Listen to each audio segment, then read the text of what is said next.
as a follow-up to the last video, today we're going to talk about essential toddler toys. I have got 10 types that I think are essential.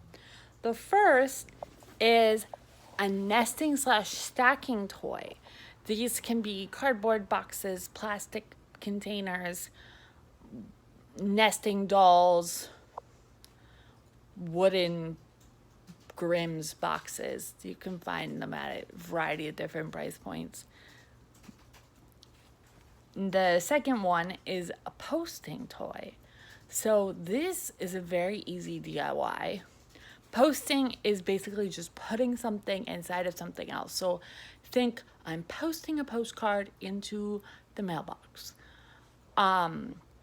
So it can be as simple as like a little wooden box with a slit in the top and big old wooden buttons, or it can be like a cardboard tin, like a old hot chocolate tin with a hole cut in the plastic top and like big plastic buttons. Or you can do like a sorting one where you have like clothespins, buttons, and popsicle sticks, and there's different size holes that they have to figure out which one to go in. Or you can post toothpicks or Q-tips,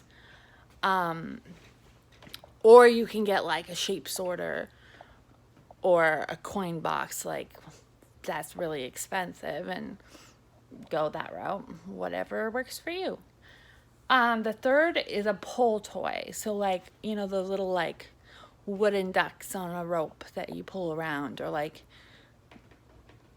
it could be a wagon, any kind of pull toy.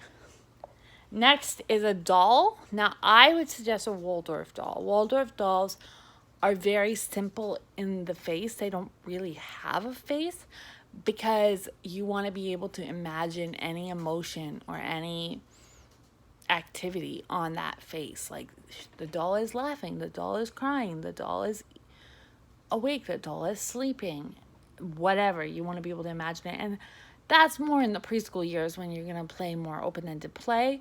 But I like toys that grow with the child, that you're not only going to use in the toddler years, but you're going to use it in the preschool years as well.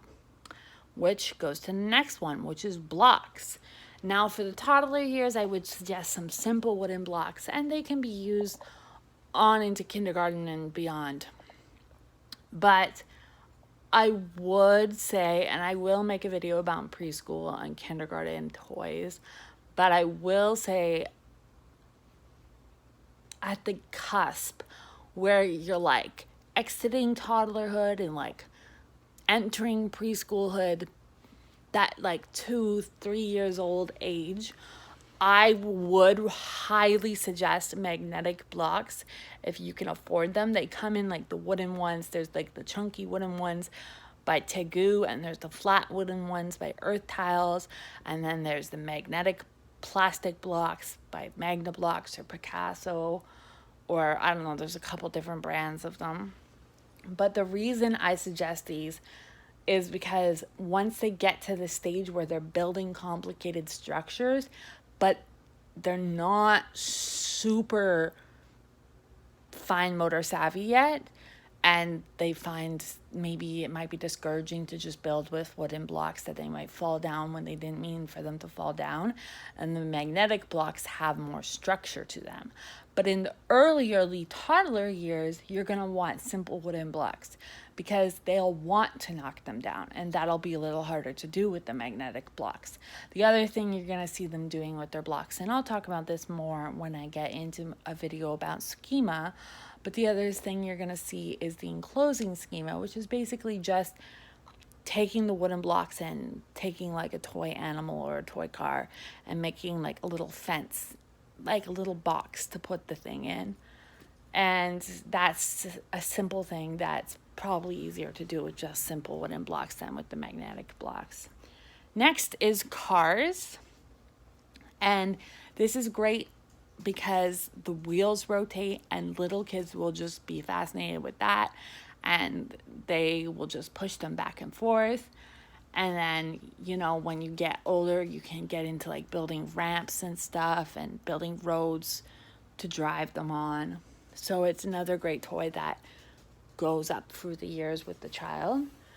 Then balls. Balls is super simple, but you need something where they feel like they can throw. They're going to want to throw their toys, and you need something you can redirect them to and be like, you are allowed to throw the balls. Next is gross motor, and this kind of goes along with balls because at this age, kids want to throw, and they want to run, and they want to jump, and they want to spin, and they want to roll, and they want to climb. And we mostly see this as stuff that you do outside, and you don't even really need equipment. You can climb a rock, climb a stump, jump off a stump, roll around in the grass. And you can do all this for free outside if you have an outside space that is near your home.